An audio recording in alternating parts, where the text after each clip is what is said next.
Bonjour. Porter notre expertise en matière ferroviaire. L'expertise extérieure, mais que les autorités gabonaises ont maintenant un vivier dans lequel ils peuvent venir puiser l'expérience en matière ferroviaire, que ce soit dans l'entretien, dans l'exploitation, dans le contrôle du chemin de fer. Nous sommes disposés, parce que le moins âgé parmi nous, c'est 20 ans minimum d'expérience ferroviaire. Donc nous voulons mettre tout ceci à la disposition de l'État gabonais pour que désormais cet État gabonais puisse compter avec les dignes fils de son pays pour apporter leur contribution au développement du domaine ferroviaire en République gabonaise.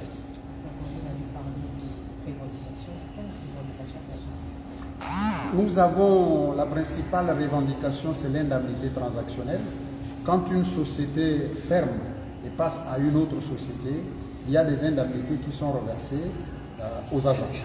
Pour le cas spécifique du Transgabonais, une partie des agents qui ont quitté l'entreprise ont eu cette indemnité.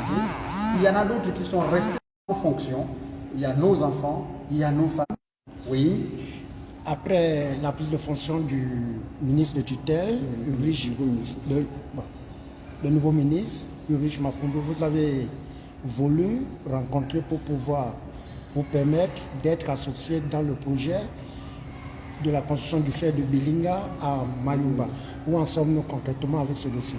Nous attendons d'être reçus par le ministre des Transports et nous espérons et nous savons que nous allons avoir là-bas une oreille attentive, étant entendu que nous allons travailler dans une vision commune.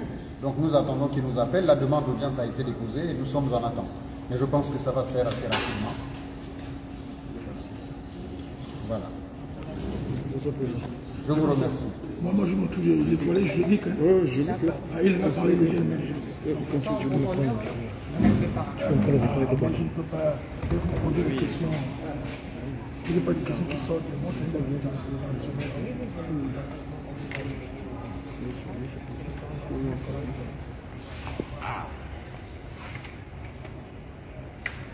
il y a d'autres revendications. Et les tribunaux ont donné raison, mais le client n'a pas payé la réparation. Il y a des agents qui ont acheté le logement et le client a continué à leur retirer l'indemnité de logement. C'est en somme toutes ces revendications que nous allons porter à la connaissance des tribunaux. Mais étant entendu que la principale, la fondamentale revendication, c'est le paiement, la demande du paiement de l'indemnité transactionnelle qui n'a pas été versée aux agents qui ont continué à travailler à cet âge. Mais parmi ces agents, il y a certains qui l'ont touché. Donc nous avons estimé que c'est une mesure, c'est une injustice. Il n'y a pas de raison qu'on paye l'indemnité transactionnelle à certains, on ne paye pas d'autres, tous sont restés à travailler au sein du Transgabonais. Donc nous avons, je ne sais pas si je vais anticiper votre question, nous avons saisi notre avocat, nous lui avons fait présenter un mémoire sur l'affaire et il a fait une lettre au ministre des Transports, la marine marchande, pour tenter une négociation. Au cas où cette négociation n'aboutissait pas, il va porter l'affaire devant le Conseil d'État. Et donc actuellement nous attendons la réaction du ministre des Transports à ce sujet.